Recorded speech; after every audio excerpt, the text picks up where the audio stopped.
Seeking approval is a slow death of the self. 2,000 years ago, the Roman Republic had a specific system for exactly this problem. They understood that chasing the crowd's affection was the quickest way to lose their own power, so they built their entire social hierarchy around 3 pillars: Dignitas, Auctoritas, and Aequanimitas. The counterintuitive truth of this Roman system was that the more a statesman tried to be liked, the less he was respected and the less power he actually held. True Roman authority was derived from an absolute indifference to the applause of the mob. You know the exact sensation of failing at this. It is the hollow drop in your stomach when you say yes to avoid conflict, the exhaustion of curating a personality for people who do not care, and the quiet realization that you are a stranger to yourself. To understand why this system works, we have to look at what happens when you try to do it the modern way. And today, the story of William Moore will prove it to you. Austin, Texas, sits under a relentless sun that bakes the asphalt and makes the air thick with the smell of cedar and exhaust. William Moore is 29 years old and works out of a firehouse on the east side of the city. He is a firefighter. The job demands a specific kind of physical courage, but inside the station house, the politics are just as dangerous as the fires. William sits in the bunk room during downtime, staring at the water stains on the ceiling and listening to the low rumble of the diesel engines in the apparatus bay. He wants to escape the feeling that he is invisible. When the shifts end, William drives back to his apartment in North Austin. The complex is a series of identical beige boxes with sparse landscaping that struggles in the heat. Inside his unit, the blinds are always drawn. The walls are bare, save for a single framed photo of his graduating academy class. The silence in the apartment is not peaceful. It is heavy and accusatory. He drops his keys on the kitchen counter next to a stack of unread self-help books with catchy titles promising instant assertiveness. The spines are uncracked. On his locker door at the station, he has taped a printed list of requirements for the lieutenant promotion exam. The paper is curling at the edges, yellowed slightly from the humidity. Next to it is a calendar where the study dates are crossed out for the first 2 weeks, but the remaining months are entirely blank. He has the ambition to lead, but the execution is absent. The modern world has given William an endless stream of solutions for his lack of progress. He has downloaded productivity apps that send him notifications he immediately swipes away. He has listened to podcasts on leadership while polishing his boots, absorbing the cadence of confident men without absorbing their substance. He even tried a specific modern hack, a social media challenge where he was supposed to post 1 bold opinion a day to build confidence. On the 3rd day, he posted a critique of the department's old equipment. A senior captain left a sarcastic remark, and William deleted the post within 10 minutes, his face burning. The hack didn't build confidence. It just provided a new arena for rejection. He purchased a coaching course from a former military operator that promised to unlock the warrior mindset. The core exercise was an extreme exposure therapy, where he was supposed to walk into a local bar and intentionally start a conversation with the most intimidating person there. William chose a crowded tavern on 6th Street. He walked up to a large man in a biker vest, tried to force a confident greeting, and immediately lost his voice. He mumbled something about the weather and retreated, feeling like a child. The hack was supposed to rewire his fear, but it only reinforced his belief that he was fundamentally flawed. William looks at the blank calendar and feels the weight of his own inaction. He concludes that the problem is buried deep in his DNA. Maybe he just doesn't have what it takes to be a leader. Maybe he is meant to just follow orders and keep his head down. The catalyst arrives on a rainy Tuesday afternoon. A medical call brings the engine to a small strip mall. A man has fallen in a vintage bookshop. He is fine, just rattled, but while the paramedics check his vitals, William wanders into the quiet back room of the shop to wait. The back room of the bookshop is an anomaly in modern Austin. It smells of old paper, pipe tobacco, and oiled leather. There is no background music, no glowing screens, no hum of an air conditioner, just the rhythmic sound of rain hitting the single window. William is waiting for his crew to finish the paperwork. He is not here for enlightenment. He is just killing time. leaning against a shelf of antique military histories, scrolling through his phone, seeking the cheap dopamine of a notification to numb the lingering embarrassment of his failed confidence hack. A man sits at a large oak desk in the center of the room. His name is Silas. He is older, perhaps in his 60s, with a face that looks like it was carved by decades of weather and silence. Silas is repairing an old book binding. His posture is perfect, an upright stillness that commands the room without a single word. His hands move with absolute precision, untouched by hurry. There is an absence of digital noise around him, a sanctuary of pure physical reality that makes William's glowing phone screen feel intrusive and cheap. William shifts his weight, feeling unexpectedly scrutinized. Silas does not look up for a long time. The silence stretches, heavy and deliberate. William almost speaks, but the quiet is so complete that breaking it feels like a violation. When Silas finally speaks, his voice is low and unhurried. He doesn't ask for William's name or his business. He asks a single simple question. Why do you need them to promote you? William opens his mouth to answer. He wants to say it is about the pay, or the responsibility, or the service. But the words die in his throat. He realizes he doesn't know the answer. His ambition is a hollow shell. He wants the rank because he thinks the rank will finally make him feel like enough. It is a false ambition, a craving for external validation to fill an internal void. Why do you need them to promote you? It is the same question you must ask yourself right now. Why do you need the approval of the people around you? William stares at the floor, unable to speak. Silas watches him for a moment, then returns his attention to the book. He tells William to come back tomorrow alone and to bring a single sheet of paper with every reason he wants to be a lieutenant written on it. Then Silas dismisses him with a slight wave of his hand, the conversation entirely over. William returns the next day. He hands Silas the paper. It has 6 bullet points. Better pay, more respect, career advancement, leading the team, making his family proud and proving his worth. Silas reads it slowly. He sets the paper down and looks at William. He tells William that everything on the list is a symptom of begging. William feels a flash of anger, but Silas remains perfectly still. Silas explains the philosophical reframe. Seeking approval, he says, is the strategy of a slave. In the ancient world, a man who waited for the crowd to validate him was at the mercy of the crowd's whims. The Romans did not seek approval. They cultivated dignitas. Dignitas was not a feeling, it was an internal furnace. It was the aggregate of a man's character, his sacrifices, and his quiet resolve, built entirely independent of the mob's opinion.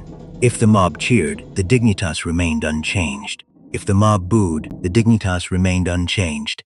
Silas leans forward slightly. The urgency of this lesson is absolute. If you do not own your value, he tells William, the world will spend it for you. The firehouse will smell your need for their approval, and they will use it to control you. You will always be a follower, begging for a pat on the head. Lesson 1 is the internal furnace. Silas points to the paper. He tells William to cross off everything that relies on another person's perception. William looks at the list. Better pay requires the chief. More respect is required of the crew. Making his family proud requires their validation. Proving his worth is entirely dependent on an audience. He crosses off 5 of the 6 items. Only 1 remains, leading the team. Silas asks if that is truly internal. William hesitates, then shakes his head. Leading requires followers. He crosses off the last item. The paper is blank. Silas tells him that dignitas must exist even if the world burns down and no one is left to watch. William begins to apply this. He stops trying to be the funny guy in the kitchen. He stops laughing at the senior captain's jokes just to be part of the inner circle. He focuses entirely on the perfection of his own work. He polishes the engine until it gleams. He runs his drills with flawless precision. He cultivates his internal furnace. There is a partial success. The crew notices the change. They comment on his intensity. A few guys seem to respect him more, but the method is fragile. When a rival firefighter makes a sarcastic comment about William's sudden seriousness, William feels the internal furnace flicker. He wants to defend himself. He wants to explain. He wants to win back the easy approval. He is still managing his image, just in a more stoic costume. Months pass. The Austin heat breaks into a mild winter. William returns to the bookshop. He tells Silas that he feels stronger, but he is still not ready for the lieutenant exam. He still doesn't feel like a leader. Silas introduces Lesson 2. He calls it the uncertainty of destination. Silas walks to the window and points at the street. He says that William is trying to arrive at a place called leadership as if it is a building he can walk to. Auctoritas, the Roman concept of authority, was not a destination, it was a visible path. Auctoritas was not given by a rank or a badge, it was not conferred by a test score. It was the invisible gravity a man created by walking his path with absolute certainty, regardless of who was following. The Roman senators did not have campaign slogans. They did not beg for votes. They simply built a track record of undeniable competence and let the authority emanate from their actions. Silas tells William that his uncertainty is paralyzing him. He is waiting to feel like a leader before he acts like one. He is waiting for the external permission to be what he wants to be. Silas gives him a micro-action.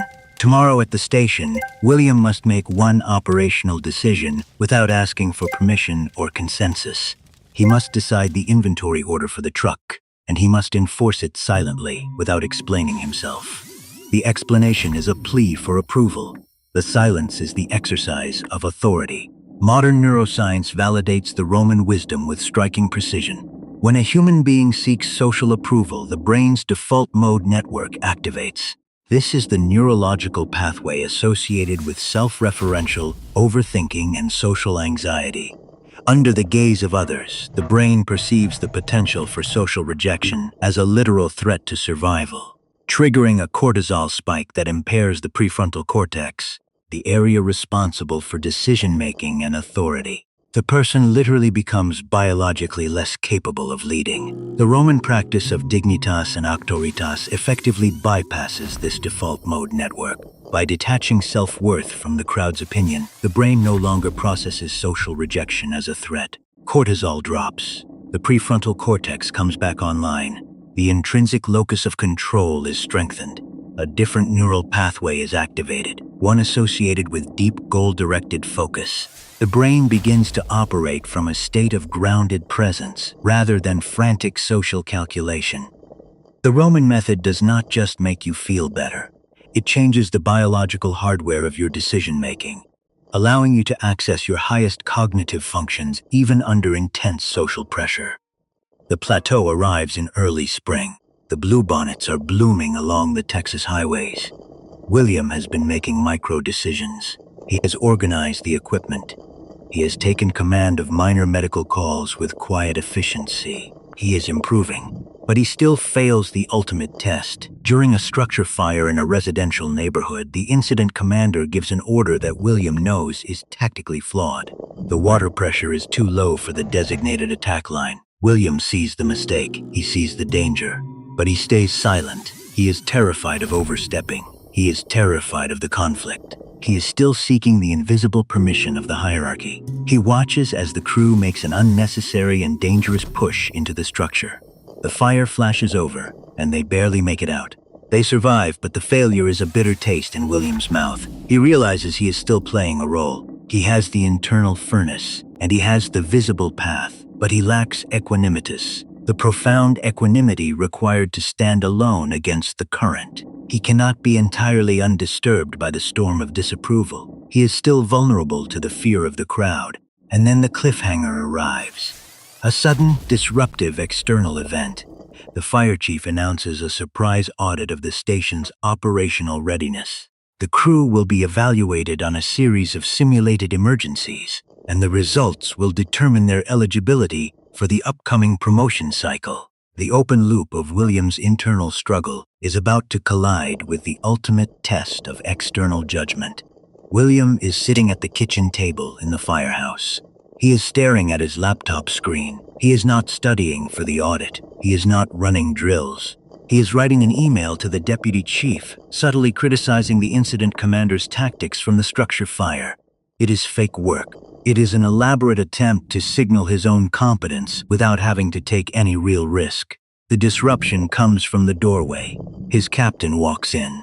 The captain is a grizzled veteran who has seen every trick in the book. He tells William to close the laptop. The audit, the captain says, requires William to act as the incident commander for the first simulation. The crew will be watching. The chiefs will be grading. William feels the physical reaction instantly. His chest tightens. A cold sweat breaks out on the back of his neck. The silence in the room becomes deafening. The stakes are painfully clear. The specific resource William lacks is the Aequanimitas to stand in the center of the firehouse and issue orders without the safety net of consensus. He needs the internal stability to endure the scrutiny of his peers. The captain looks at him, waiting for a response. William opens his mouth and promises that he will handle it. But as the words leave his lips, a hollow realization sets in. His history of seeking approval makes this promise empty. He has never once stood firm when the crowd pushed back. He has never once chosen the friction of being right over the comfort of being liked. The captain turns and walks away, leaving William alone with the deafening sound of his own heartbeat and the open loop of his impending failure. William drives through the rain-slicked streets of Austin until he reaches the bookshop. The closed sign hangs in the window, but the backlight is on. He finds the door unlocked. Silas is sitting at the oak desk, reading by a low lamp. William stands in the doorway, water dripping from his jacket onto the worn floorboards. He tells Silas about the audit. He tells him he cannot do it. He cannot stand in front of the chiefs and the crew and command the scene. The panic is raw in his voice. Silas closes his book slowly. He looks at William. "This," Silas says, "is the real war. The fire is nothing. The crowd is the enemy." William shakes his head. He says he is going to freeze. He says he is going to seek their approval and finds nothing but judgment. Silas stands up. He walks to the window and looks out at the dark street. "Panic," Silas says, "is the fear of losing their good opinion. Purpose is the decision to act regardless of it. You are panicking because you still think you need their permission to lead. You do not." The realization hits William like a physical blow. The pivot question from their first meeting echoes in his mind. Why do you need them to promote you? He finally sees the answer. He doesn't. He never did. He only wanted the rank to shield himself from the terror of being judged unworthy.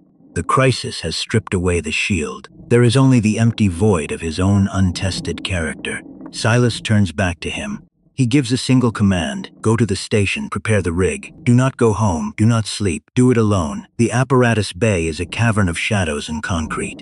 It smells strongly of diesel fuel, wet canvas, and the metallic tang of polished brass. The overhead fluorescents are turned off. The only light comes from the low amber glow of the exit signs and the distant street lamps bleeding through the frosted glass windows. It is 3 a.m. William is alone. The inner furnace is the only thing keeping him upright.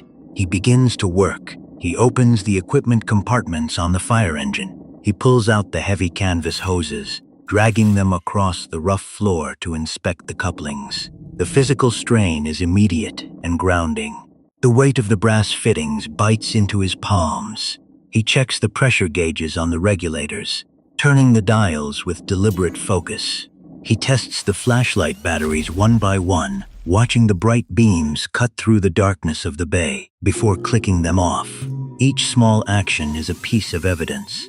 Every inspected tool is a vote for his own competence, cast in absolute silence. He moves to the medical bags, unzipping the red nylon pouches, counting the intubation tubes and the IV start kits. The resistance arrives with a whisper. The old voice slithers into his mind, pointing out the futility of the effort. The chiefs will not care about a perfectly sorted trauma bag. The crew will mock him for being an overzealous tryhard. The voice tells him he is just pretending. He is doing all this to impress them, which means he still seeks their approval. William stops. His hands are shaking slightly from the fatigue and the cold of the concrete seeping through his boots. He remembers the identity lesson. Doing is the desperate act of a man seeking a reward. Being is the quiet state of a man who has already decided who he is. A Roman legionary did not polish his armor to impress the general. He polished it because he was a legionary, and a legionary maintains his equipment.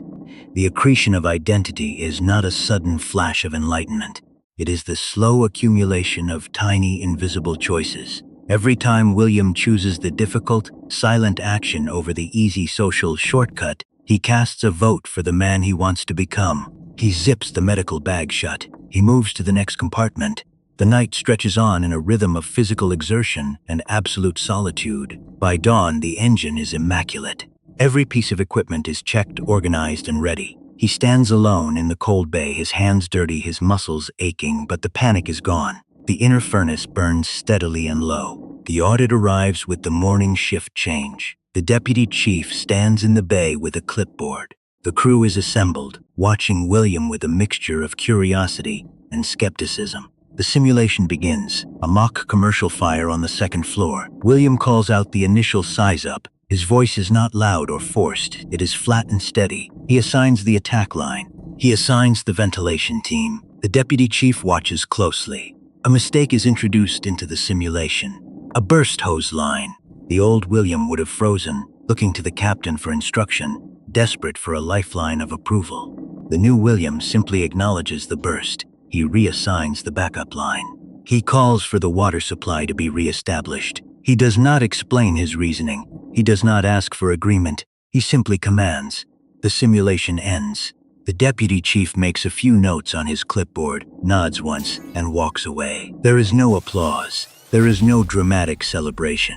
There is only the quiet relief of a system working exactly as it was designed. The captain walks past William. He does not offer effusive praise. He simply catches William's eye and gives an almost imperceptible nod. The respect is quiet and earned. William realizes the insight that was missing all along. Why was never about becoming a lieutenant. The why was about becoming a man who does not waver when the world catches fire. After the audit, William returns to the bookshop. Silas is there, repairing another binding. William tells him it worked. Silas does not smile. He warns William that the external urgency of the audit will fade. The adrenaline will disappear. The true test of Aequanimitas is not the crisis. It is the mundane silence that follows. The firehouse returns to its normal rhythm. The audit is forgotten. The shifts blend in a cycle of medical calls, false alarms, and long stretches of idle time. The silence of normal life descends. The danger now is not the crisis, but the comfort. It is a humid Tuesday afternoon in Austin. The crew is gathered in the kitchen, drinking sweet tea and complaining about the new scheduling software. The worn leather recliners in the day room are calling to William. The sensory temptation is immense. The easy camaraderie of the group is a warm bath. All he has to do is sit down, join the complaining, and let the senior guys make the decisions. He can slip back into the comfortable skin of the follower. No one will blame him. He can have the approval of the crowd without doing any of the work. The old voice returns, whispering that he has proven himself. He can relax now. He can go back to being liked. William pauses in the doorway of the kitchen. He feels the magnetic pull of the old life, the safety of invisibility. He recalls the legionary teaching. A Roman soldier did not drop his guard when the battle ended. The discipline was the identity, not a temporary shield for a specific event. Aequanimitas is the maintenance of equilibrium in the complete absence of external pressure. William turns away from the kitchen. He walks down the hall to the equipment room. There is a stack of outdated carbon monoxide detectors that need to be tested and logged. It is tedious, invisible work. No one will see him do it. No one will praise him for it. He sits down at the workbench, picks up a detector, and presses the test button. The sharp beep sounds in the quiet room. He writes down the serial number. He chooses to work in silence. Modern psychology validates this exact mechanism. The consolidation of identity occurs not in moments of peak performance, but in the silent routines that follow. The brain's basal ganglia, the region responsible for habit formation, requires repetition without external reward to hardwire a new behavior. If the behavior only exists to gain social approval, the neural pathway remains dependent on the social reward.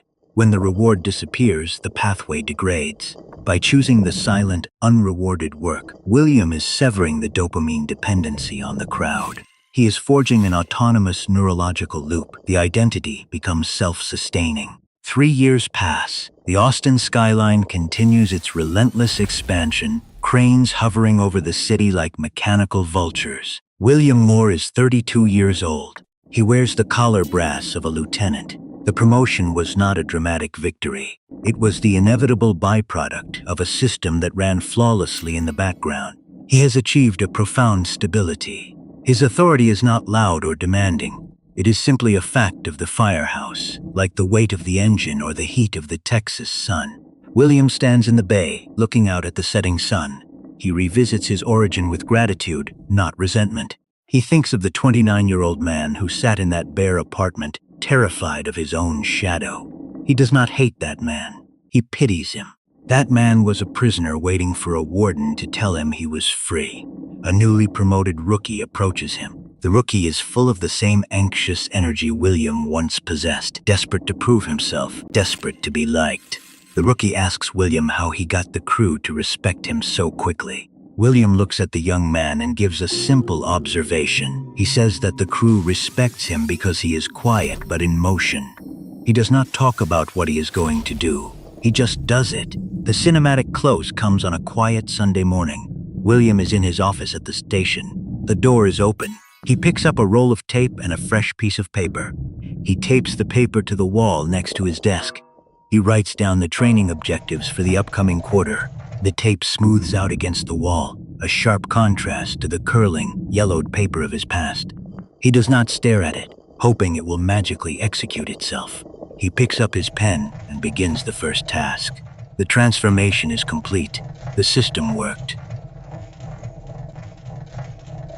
You have watched William Moore walk out of the prison of the crowd. Right now, you are sitting in your own metaphorical apartment, staring at your own blank calendar, waiting for someone to tell you that you are allowed to lead your own life.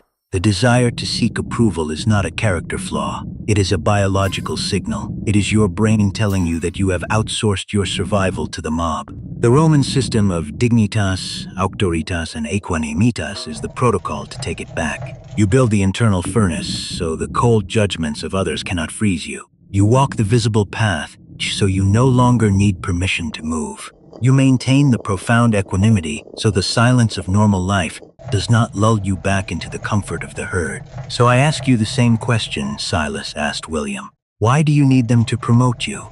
Why do you need the approval of the people around you? Answer that question honestly in the comments below. If you want to see more systems from the ancient world applied to the modern mind, subscribe to the channel. The Legion does not stop marching. Neither should you.